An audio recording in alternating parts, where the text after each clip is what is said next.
Oh, we're so grateful to have you here, and we are glad to see Tabor back. Welcome back.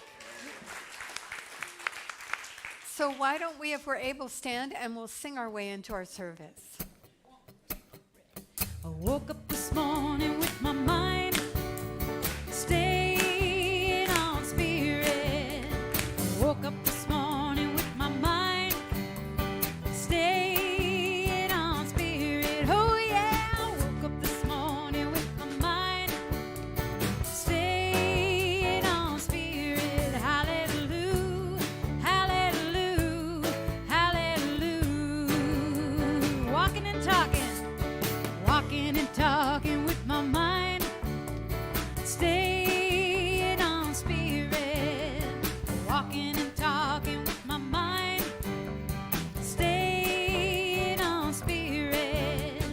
Walking and talking with my mind staying on spirit. Hallelujah, hallelujah, hallelujah.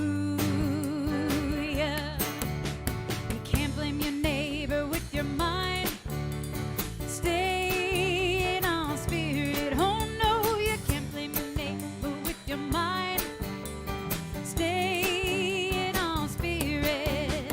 You can't blame your neighbor with your mind staying on spirit. Hallelujah, hallelujah, hallelujah. All right, let's wake up this morning. I woke up this morning with my mind staying on spirit. I woke up this morning with my mind staying on spirit. Oh yes, we woke up this morning with my mind staying on spirit. Hallelujah, hallelujah, hallelujah. Sing it out, hallelujah, hallelujah, hallelujah, hallelujah, hallelujah, hallelujah, hallelujah.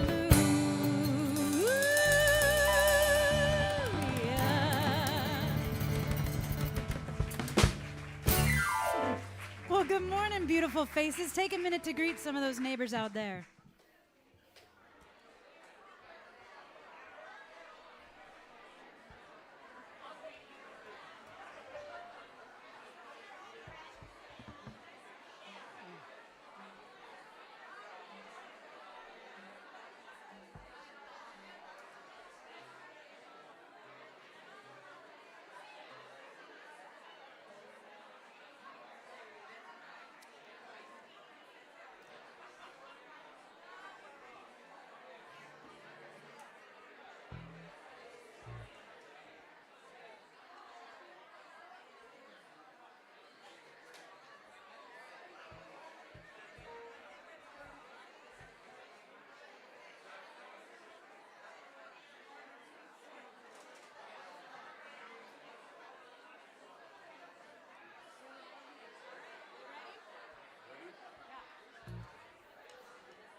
I'm in the right place at the right time. I am just where I'm supposed to be. I'm in the right place at the right time. I am just where I'm supposed to be. I'm in the right place at the right time. I am just where I'm supposed to be. I'm in the right place at the right time. I am just where I'm supposed to be. Oh, my soul is welcome here. Oh, my soul is welcome here. I am getting the message loud and clear. My soul is welcome here.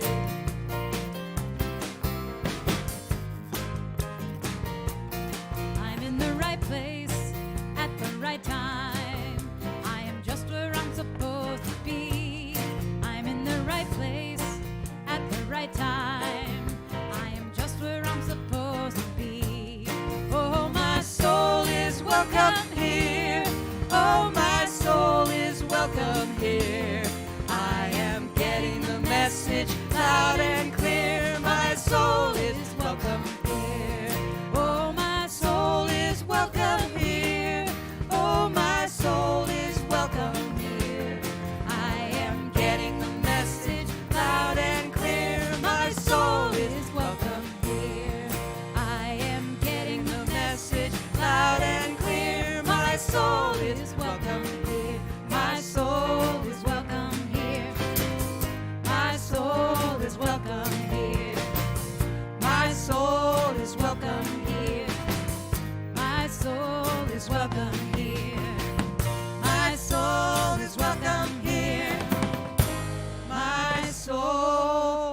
like to invite any of our kids who are here with us today to come up and meet their teacher on stage. We're going to sing them out to their outdoor classroom. We're going to sing Hooray for the World. We're glad to be on it. Hooray for the world, I'm glad to be on it. Hooray for the world, I'm glad to be on it. Hooray for the world, it's a special place. We got Mother Nature and the human race. The world's got trees and bumblebees, rivers and lakes and the open seas, mountains and valleys and animals too, and a sun that shines on me and you. Hooray for the world, I'm glad to be on it. Hooray for the world, I'm glad to be on it. Hooray for the world, it's a special place. Got Mother Nature and the human race. Got Mother Nature and the human race.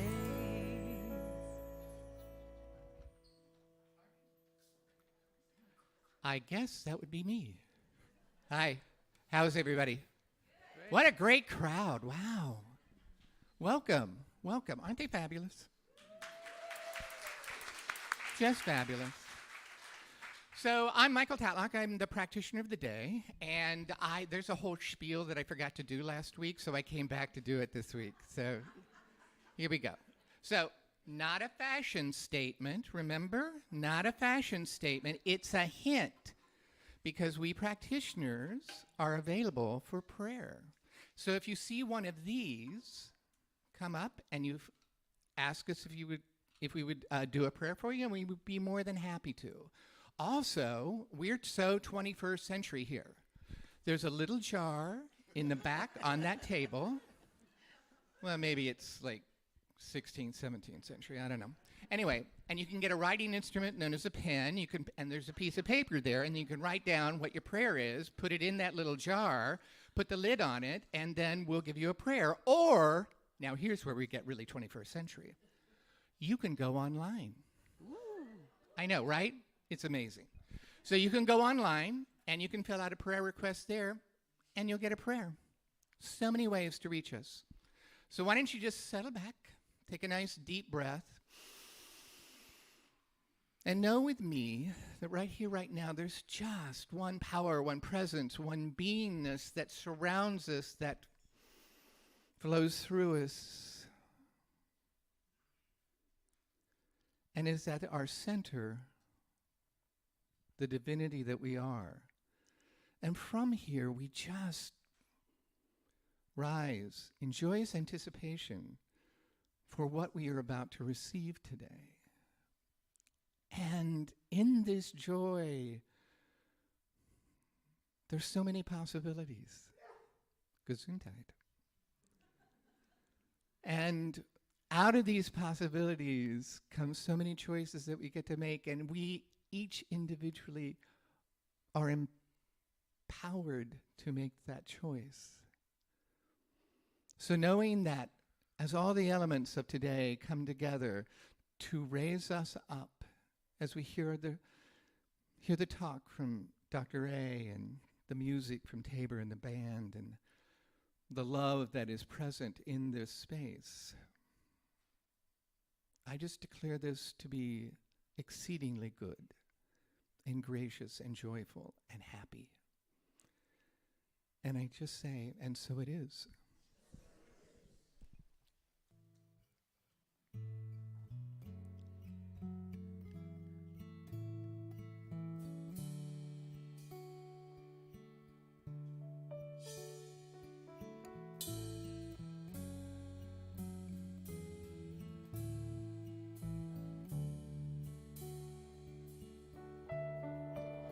Every step is holy. Every breath is life. Every moment precious. When held up to the light.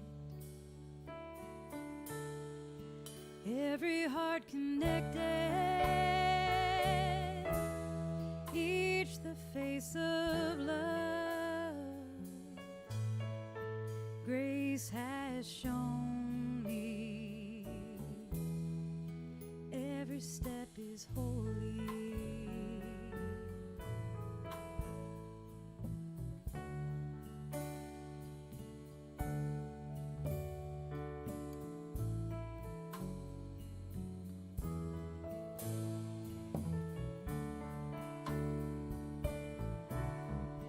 Every step is holy. Every breath is life. Every moment precious, when held up to the light. Every heart connected, each the face of love. Grace has shown me. Every step is holy.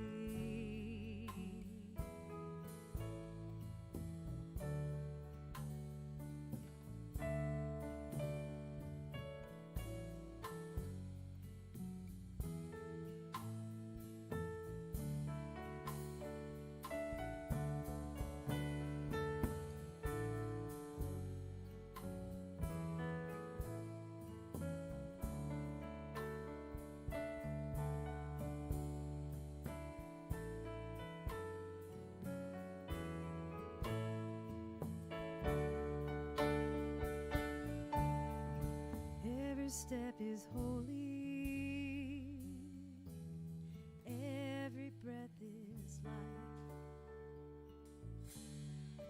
Every moment precious, when held up to the light. Every heart connected, each the face of love. Grace has shown me. Every step is holy. Every breath is life. Every moment precious, when held up to the light. Every heart connected,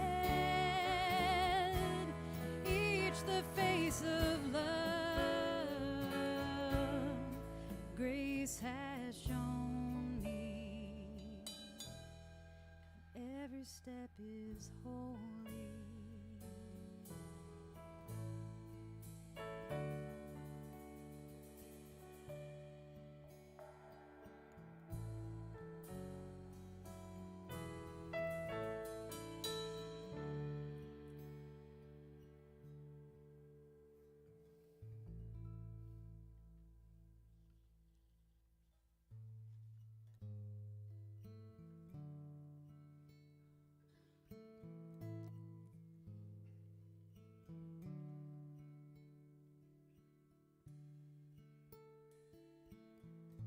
I am listening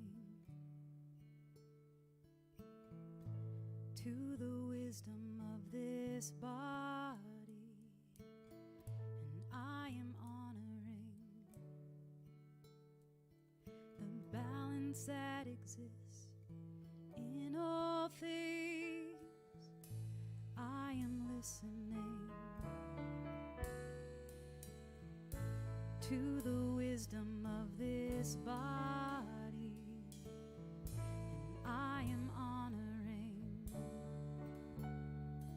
the balance that exists in all things. I am listening.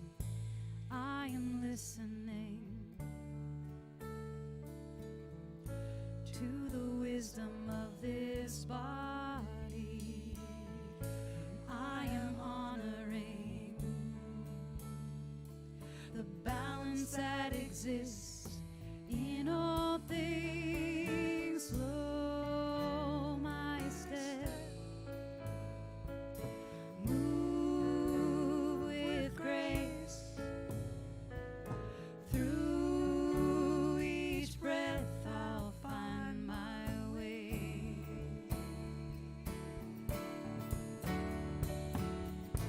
I am listening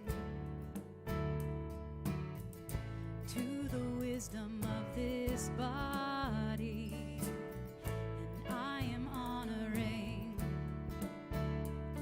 the balance that exists in all things. I am listening to the wisdom of this body, and I am honoring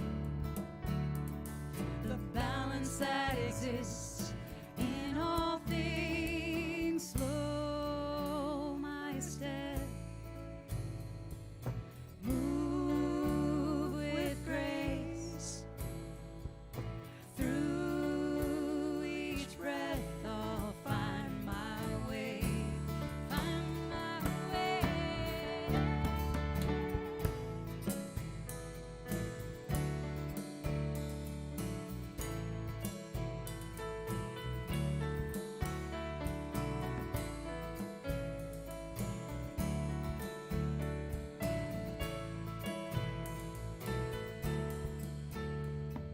Slow my step,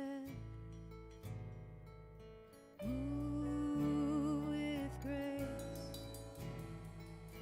Through each breath I'll find my way. I am listening. I am listening to the wisdom of this body, and I am honoring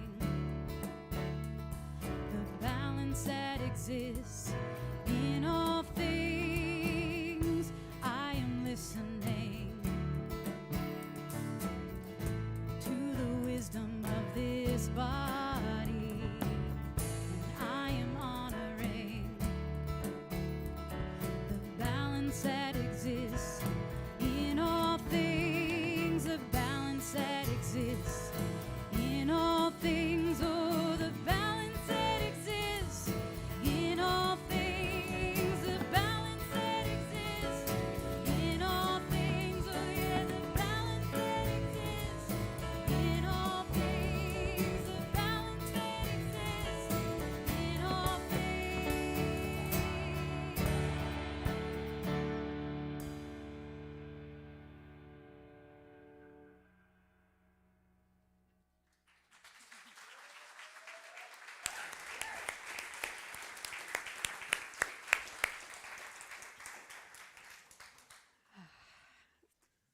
They make my job so easy. Thank you very much. Easy today's good. So welcome again. This month we're exploring the possibilities and the challenges in living beautifully in the world. And so I decided to use a quote from Plutarch. And it goes like this. It's really kind of a condensation of a larger piece he wrote. The mind is not a vessel to be filled, but a fire to be kindled. And so I want to start actually by weaving something that I was talking about last week in, for those of you who weren't here, because I got a lot of calls and visits this week because of the talk last week. And what I was talking about was I was talking about how you always hear this expression, well, when one door closes, another door opens. And I said, but no one tells us about the hallway between the two doors, and that the hallway is very dimly lit with obstacles that are hard to see, and it curves so that you can't see the door you're going to right away. And so apparently a lot of us are in the hallway. Some of us multiple hallways all at the same time. And so I wanted to talk about a facet that I didn't get to last week because I only have 20 minutes that has to do with today's talk. So how do we actually get out of the hallway?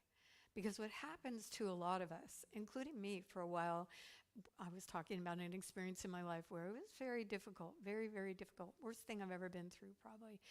And I probably stayed in the hallway a little bit longer than than I could have because I had never been in that hallway and I couldn't see very well and I kept bumping into things. So, uh, why that happens, in case any of you are taking a while in that hallway of yours, is we have this thing called the amygdala.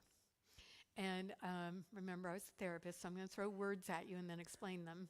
Um, so it's that part of our brain that we share with the animals, other animals. That is the fight, flight, or freeze part of our brain. And it's still there, you may have noticed. But over the millennia, what's happened is that stopped being the only go-to for action or inaction. And we started building different facets of our brain that gave us the ability to reason and have emotional intelligence and could give us discernment about whether something was dangerous or not. In different ways. So it's been wonderful to be born in this time with a neocortex. It's so good because we're a lot happier because we're not constantly being jerked around by fight, flight, or freeze, except when one door closes. And then for a lot of us, we go right into that response. And I'll tell you the primary response of that part of our brain is fear. Right? No surprise here, is fear. It's just like the go-to emotion when we're confronted with the unknown. And we become fearful to the point of sometimes immobile. So a lot of times we're walking in that hallway, heading toward the new door that will open, but we're walking in fear. We're walking with courage, perhaps, but we're walking in fear. And I don't know if you relate to this, but certainly that was true for me. And so one of the things that helps is what I'm going to talk about today. It's not even hard to access as long as we remember. But here's the thing about fear. Fear has a tendency to wipe out all of the knowledge that we have that would assist us in moving forward with grace and ease. It tends to sort of blockade everything and say, this is the worst thing that's ever happened, and it'll never be okay again, and why did this happen, and oh my God. So, relating? Okay. And so in that state of mind, which we'll kindly call the victim state, it's hard to access this other part of us. And yet, there is another part of us that in these situations can come forward and actually assist us in bringing light to the hallway and bringing light to the door we're heading toward and actually illuminate obstacles and assist us in so many ways. So imagine right now you want to know what that is. So what it is this thing that I just read you, this quote about the mind isn't a vessel to receive information, it's a fire waiting to be kindled. We're not a passive container at all. That's not who we are. Which sometimes makes me concerned about the internet. Because the internet is an easy place to just sort of sit and fill ourselves with information. Have you noticed that? I mean, nobody here binge watches YouTubes, I'm sure. But, it's this sort of passive sitting there and being filled. And there's a part of us that needs more than that because we're not built to do that, really. We're built to be on fire with our life, to be kindled in creativity and excitement and ideation and awe and wonder. That's what we're built for. That's what we've come to in our evolution. And it's not just, I imagine there's some of you going, well, you're sort of Miss Positivity over there on that stage, but that's not really why I'm saying this. We actually have evolved into a place where now we understand that we actually, this is in every grocery store, bookstore, anywhere you want to look, we've evolved to the point where we know that there is a linkage between our neocortex, our brain, and its function, and the reality that we experience. We know that now. It's not a woo-woo thing anymore. It's neuroscience on every level. And so when we're in the hallway, we have the opportunity to activate the neuronet in our favor by actually working with what's right about the situation. You know, because the fear goes, this is so wrong, this shouldn't be happening. I don't know if your fear says that. Mine does. Every time, all the time.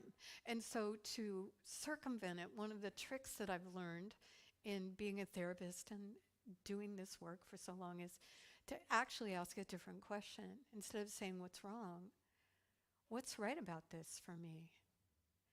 And it takes us down this other line of inquiry that's really powerful.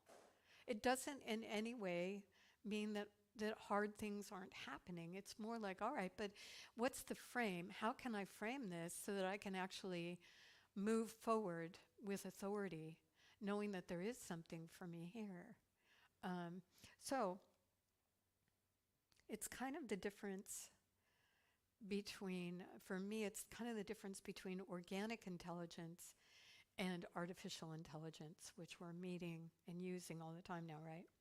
So artificial intelligence has what are called hallucinations. Have you heard that? Okay, well, people are now advertising AI that's hallucinating free. And what they mean by that is that AI tends to sort of want to please us. And so it will grab information that's not even true, that's misleading, because it wants to give us an answer because we asked, which would be lovely, except that it's misleading and often wrong. And so those are called hallucinations in the AI world. So organic intelligence, on the other hand, is the deeply embedded knowing that you and I have that allows us to encounter reality with vision, with a gut level intuition, with a sense of opening to idea. And it's hallucination free. In fact, it's so standard factory operating equipment that when we begin to use it more and more, it's kind of like a muscle. The more we use it, the more available it becomes in situations like the hallway. Because we can then know for certain that there is something in us that knows a deeper knowing than the fear-based thinking that might be happening. And learning how to access that, learning how to be with that, learning to trust that, because that's a big problem sometimes. It's like, well, how do I know if I can really trust this? You don't. You never will. You just have to move forward, and time after time, the more we utilize our organic intelligence, the more we realize, oh, this actually has validity. I can trust it much more. So how to come into organic intelligence is kind of what the science of mind teaches. Our philosophy is really interested in taking a look at what's called metacognition now, meaning that we understand that we are moving with and through and in something much vaster, an intelligence, if you will, or a vast energy that is not only holding us all like a river that would hold us as we float down it, but we're actually immersed in it. It's flowing through us and as us, and it's actually got an intention, which is to offer itself all the time, and all that it carries, all that it is, this vast energetic field, all the possibilities that it is, to actually offer that and continually offer that to us. But when we're in that fight, flight, or freeze state, we're blocked from accessing that. We can't find it. We're focused on this is so wrong, this isn't supposed to happen, or whatever. And so opening to that takes some knowledge. So here's what I've learned. I've learned that in order to access that inner organic intelligence, I need two things. I need to open my mind to the possibilities that might exist in any situation, instead of locking down on one or another, but rather be very wide open. And at the same time, I need to hold myself with elevated emotion. And what I mean by that is not elevated fear or elevated anger or elevated despair or any of those, but rather the higher vibrational emotional states that you and I walk in and out of on a routine basis. So help me name some of them. What's an elevated emotion for you? Joy, gratitude, love, peace. Exactly, right? And the reason I call these elevated is because when we're in those states, we actually feel lifted. We actually feel as though we are on a different level of our own expression. And those actually can be accessed because they're flowing all the time in this river of intelligence. We can access elevated emotion by simply calling it forward. Let's try it. So for a minute, think of something that you absolutely love. It can be a donut, it can be a mammal, it can be a place, but just close your eyes if you're comfortable. Think of something you love. And just notice what happens in your body. That's organic intelligence. You just called it forward out of nothing. Whatever you're thinking of is probably not here, right? So you can open your eyes. So we can actually access elevated emotion and marry it, bring it into alignment with a deeply held idea of possibilities. And we can actually be specific about possibilities if we want to. We can actually think about how we want the door opening, how we want to walk through that door, and how we want to feel, and what we want it to look like in a general sense. We can actually focus on that, hold that, see it happening in our mind, and it typically begins to come to pass. Again, this is no longer woo-woo stuff.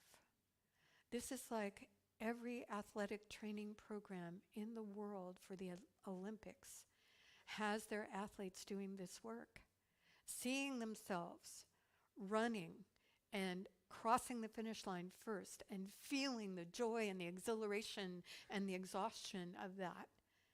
Every single athletic program for the Olympics. And of course, not everybody crosses the finish line first. But it's astonishing when you start looking at statistics for athletes, how we've broken record after record after record in recent times. Is it because we somehow have a greater fitness? Or is it that? Is it that they're working with elevated emotion and mind?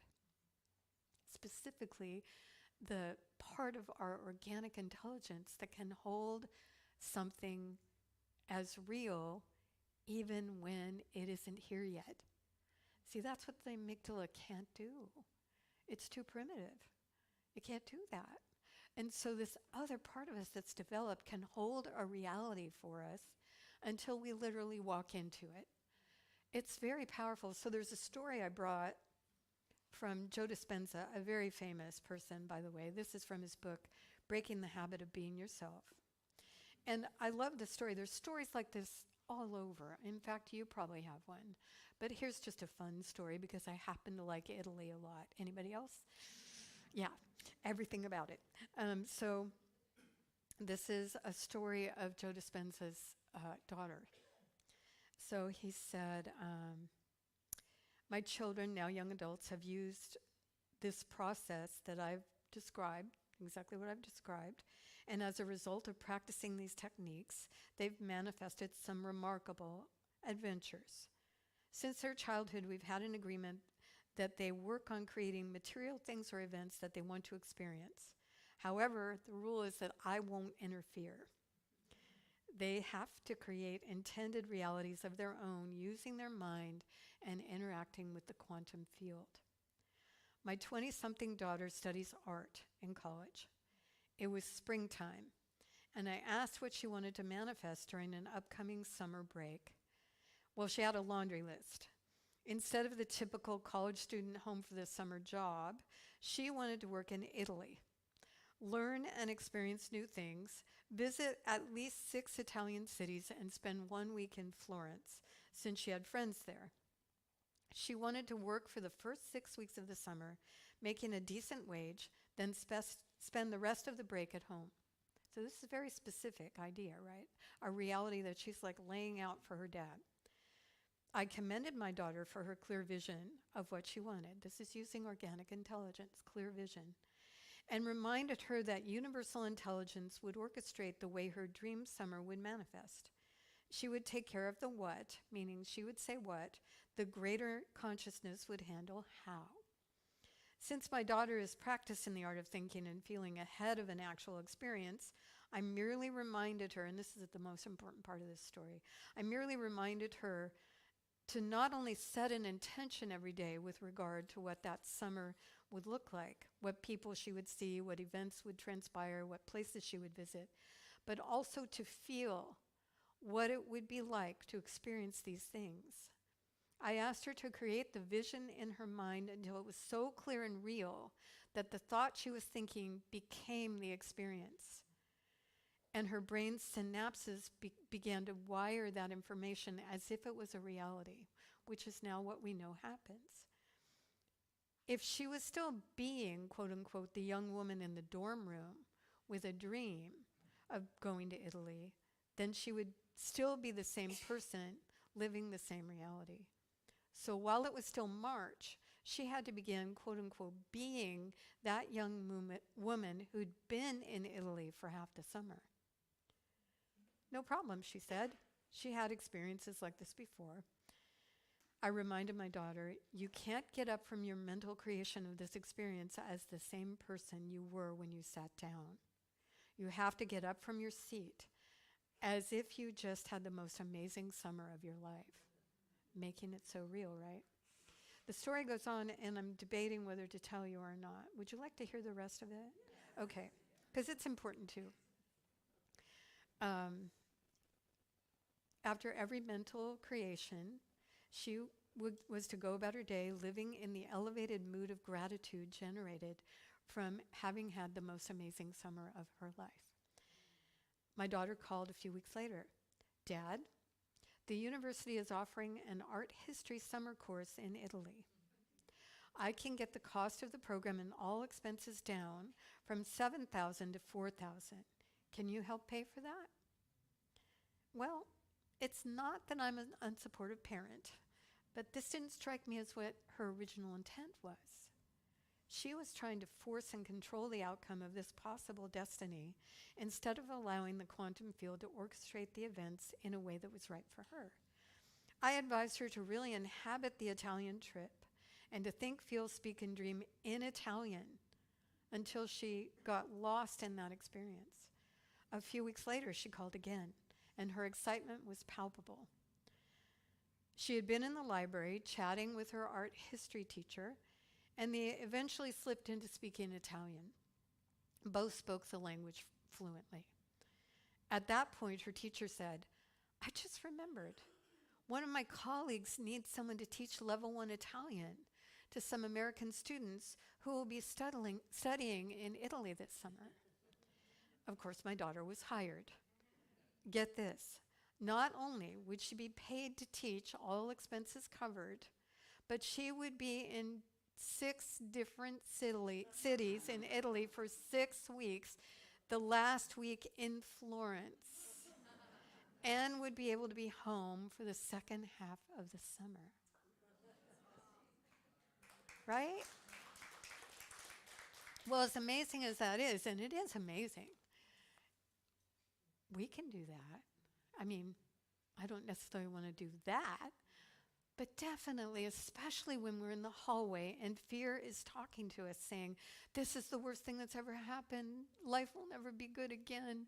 How could this have happened to me? What did I do wrong? Blah, blah, blah, blah. Is the moment to take charge. There are some moments to surrender. That's not one of them. That is not the one. That's the moment to get very, very clear as possible, with how you want life to be, how I want my life to be, how I want it to feel, what I want it to look like, how I want to be in it, and on from there, as specific and clear a vision from my own organic intelligence as I can make it. And marrying that vision with how I want to feel in that reality, to the point where I am feeling that. I am being that. The synapses in my brain have completed their organization so that that reality is real to me at a deep level. And like the athletes of the Olympics, things start changing. The hallway gets a lot brighter. And the curve in it is simply the curve needed to encounter a new reality that I can open to. I know this sounds kind of simplistic, and in one way it really is, until you try it. Has anyone tried this? It's not that easy. I mean, it is, and it's not. And I'll tell you the number one thing that I've found for me, I don't know about you, that gets in the way of having this clarity of organic intelligence speaking through me, living in me, and that is habit energy. It's not investing the time on a daily basis to really do this work and hold it in such a way that it becomes absolutely real in me. And that doesn't make me a bad person, doesn't make anybody a bad person, but it is something to notice. That our habits are so strong sometimes that we become enmeshed in them, forgetting the importance of what we're seeking to actually be and create in our world. Which is probably why we don't have peace on earth, is what I think. Is that we're kind of preoccupied and distracted a lot. And so the work of our own life gets backburnered, much less the work that we could be doing in the world. The other thing I want to do is speak to any of you who might be, I don't know how to say this nicely. I'll say it this way. There's an archetype. You know what those are. You know, they're like the vast energy fields that contain a certain way of being that flow in and through us. And we have choices about that too, but one of the things that most of us have at one time or another is the cynic. The cynical side. The part that goes, oh yeah, right. Sure, that's going to work. Tell me about it, you know. You probably don't do that. But in case it comes up, because archetypes have a way of showing up, especially when we're in a creative, powerful, embodying organic intelligence state, I want to remind you of what Ralph Waldo Emerson said, because for me this has helped me immensely in allowing myself to own my visions, to own the dreams that come to me, to live in a state of awe and wonder and creativity and energized imagination. This one thing. I love Emerson. So there's other things he said that are just as powerful, but this one thing has held me. Because what the cynical say is, how do you know what's right for you? How do you know? You're just airy-fairy dreaming here, or something along that line. So this is what Emerson says. Everyone has their own vocation. The talent is the call. There is one direction in which all space is open to them. They have faculties silently inviting them thither to endless exertion. They are like a ship in a river. They run against obstructions on every single side but one. On that side, all obstruction is taken away, and they sweep serenely over God's steps into an infinite sea. I get God bumps every time I read that. Sweep effortlessly into the infinite sea over God's steps. Wow.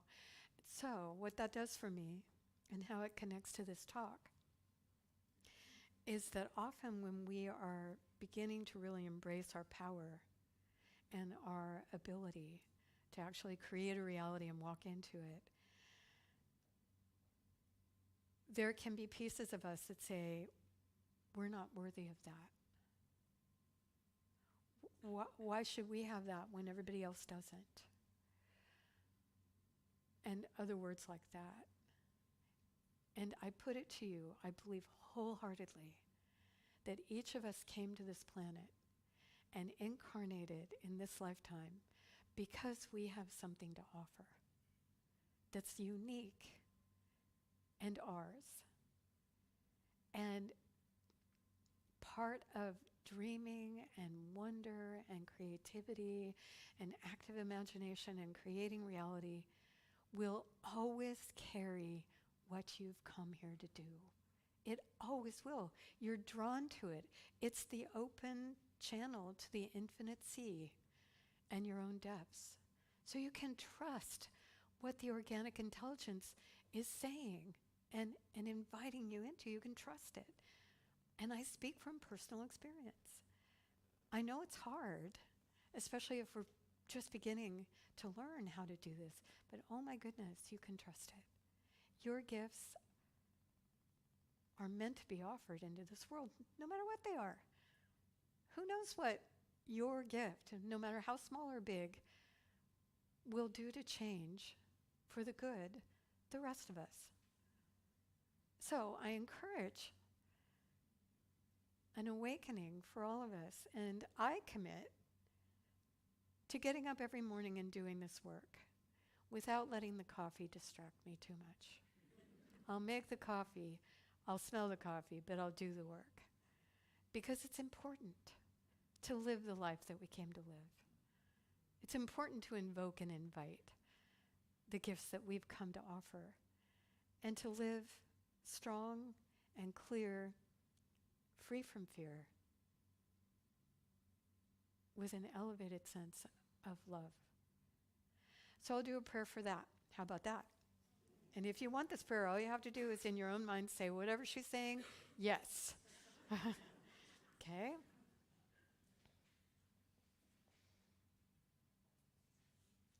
There is one incredible, absolute, vast energy field. It flows and moves like a river through all humanity, through all life. It is flowing and moving and offering all that it is, the vast potential that it is to me and to you.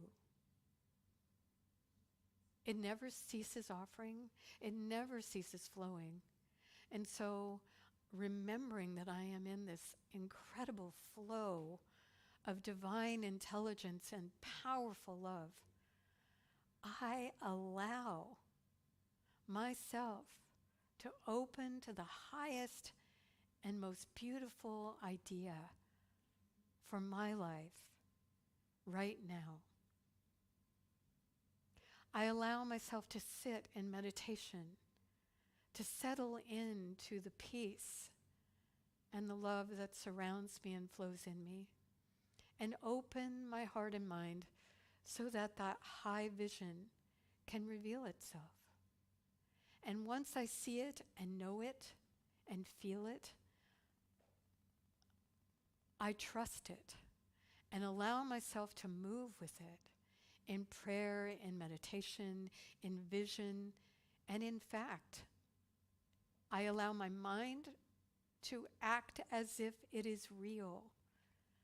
And I marry that truth, that true reality, with the most wonderful feelings, emotions that I am experiencing in that reality, to the point where it becomes absolutely real to me. And as I do this, I am clearly stating how I want my life to be. I accept it as so. And as I accept it, it is done unto me as I have believed. And I'm so grateful to be remembering this, to be owning it, and to be doing the work to make that reality real in my life. I'm grateful for the infinite source of all potential flowing through me, in me, and as me now. And so I release this prayer to do its incredible work through me, opening the doorways and the channels of thought and mind and emotions so that I may live freely in this world at the highest level I can imagine. And so it is. Thank you. Thank you.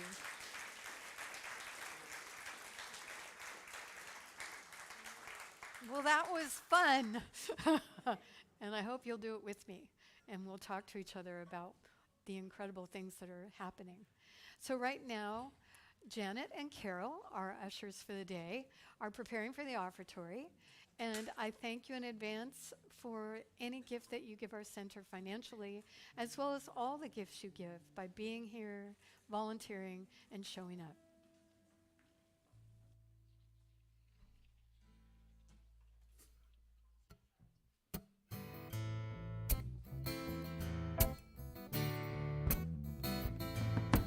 Thank you for this day, Spirit. Thank you for this day.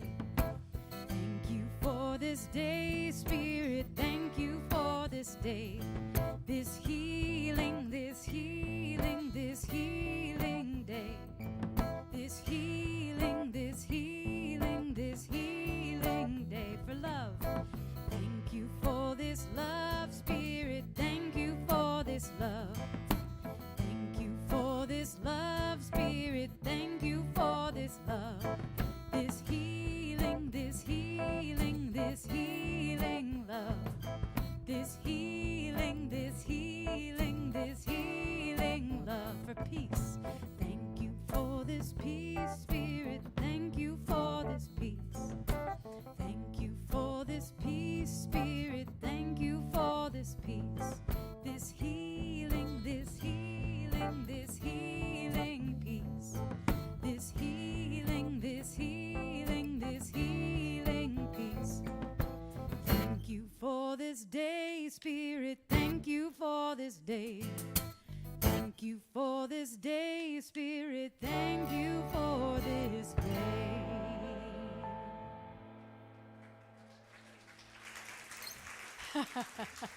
Great to have you back. All right, well, we have some announcements. Shocker.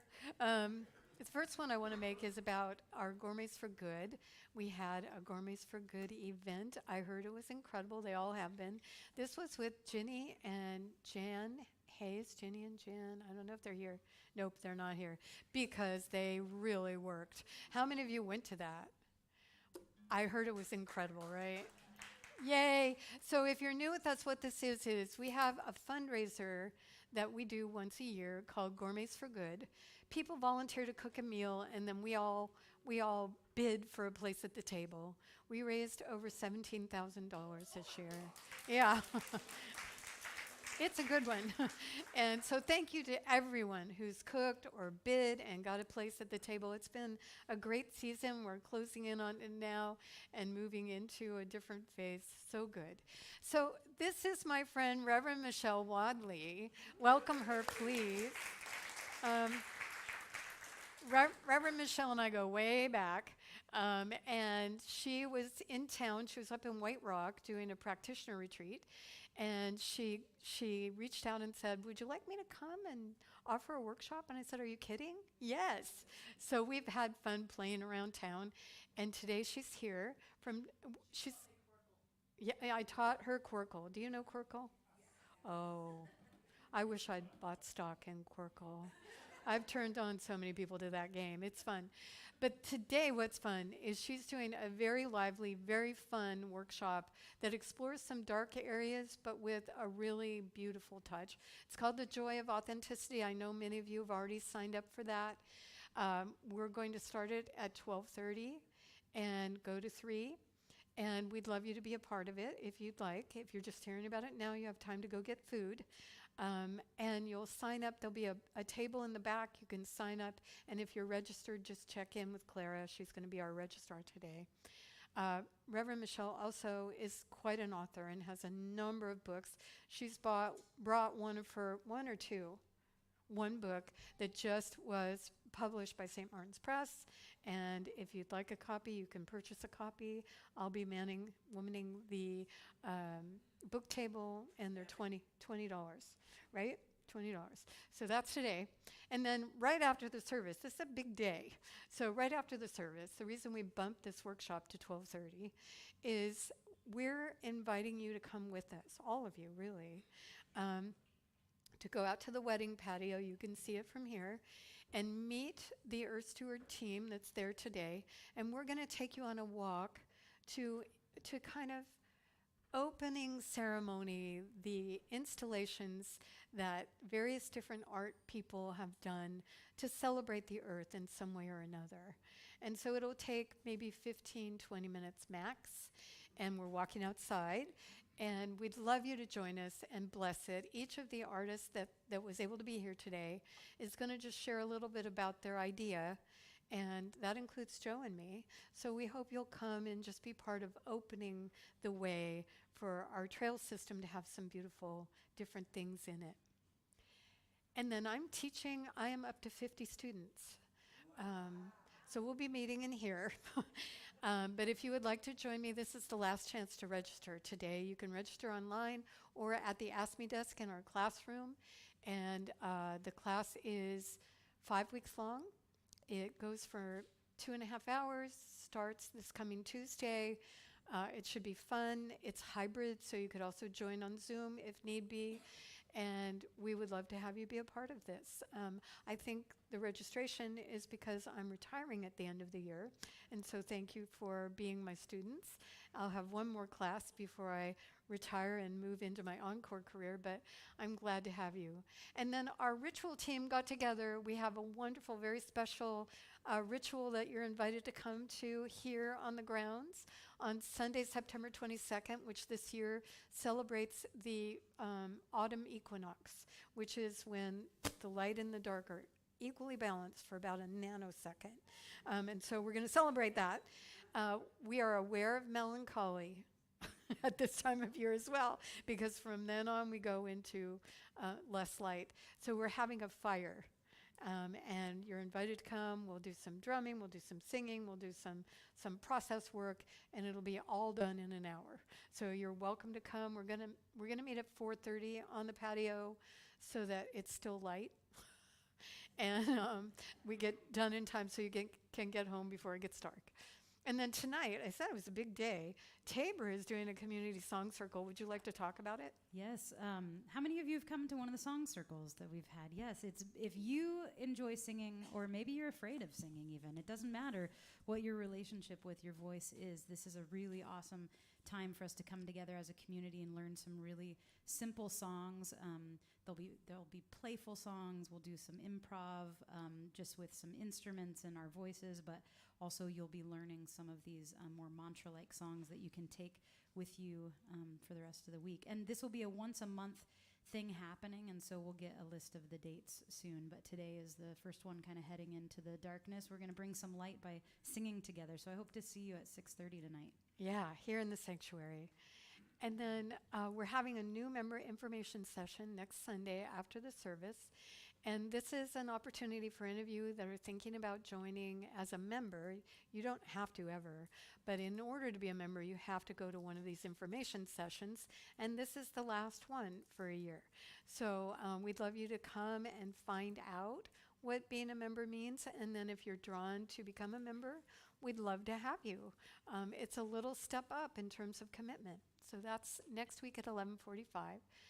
And then Kathy Murray is going to be leading a Christmas Eve choir, and rehearsals start October 7th.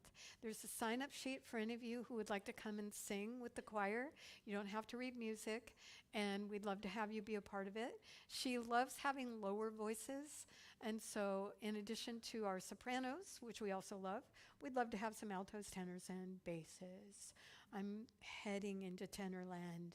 So I hope you'll sign up and come if you're available on Christmas Eve, because we have a beautiful candlelighting service that night.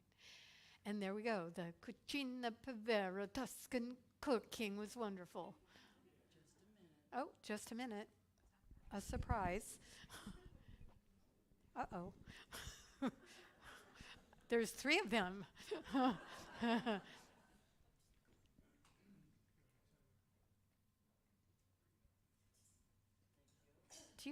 Do you guys know what they're going to say?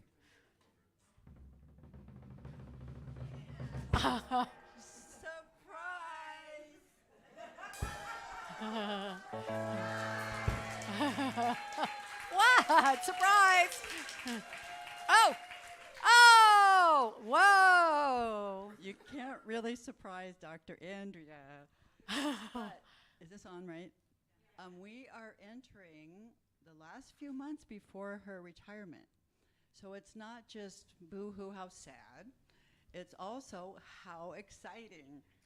And so Amygdala, neocortex. and so today, ta-da! A labyrinth. Yes, so today, Wow. along with the earth altar installation at the end of that, almost the end of it, we'll have a ribbon cutting for the labyrinth. And this is in honor of all her gifts she's given us for all these years. Oh.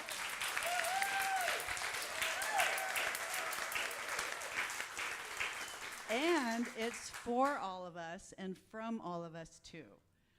On behalf of practitioners and the board who got this going, I'm practitioner Heidi, and here are 2 of the board members who have a little something to say too.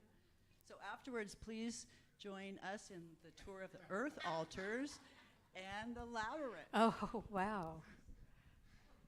Well, yeah, I can say that this was an idea that came from my creative, lovely Heidi here, who has told me that Dr. A has wanted a labyrinth for quite some time, many years in fact. And so we have an executive committee as made up of board members, and we had to, for the first time that I've been on that committee, call them up and make an emergency decision. And this was about the labyrinth because we needed to get it done like chop, chop, you know? So when she was out of town over Labor Day, we were able to get this in before the weather really turned terrible and we couldn't do it. So all things went as planned, and I had really terrific help from Andrea here. Actually picked out the design for this labyrinth and helped an awful lot with the physical layout. And I had Joanne Allison bring food because I work on food. And then I had Mike Roberts and a few others that were here. Harlan, I think, was involved. Really contribute and make this all possible. So Oh, thank you so much. Wow. and, yeah. Well, anyway, she's a bit shy, so we'll just close it up with that. Okay. Yay, us. Wow. Can't wait to see it. So why don't we stand and we'll sing our way into the day.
being here today, everyone. We'll see you again soon. Enjoy this beautiful day.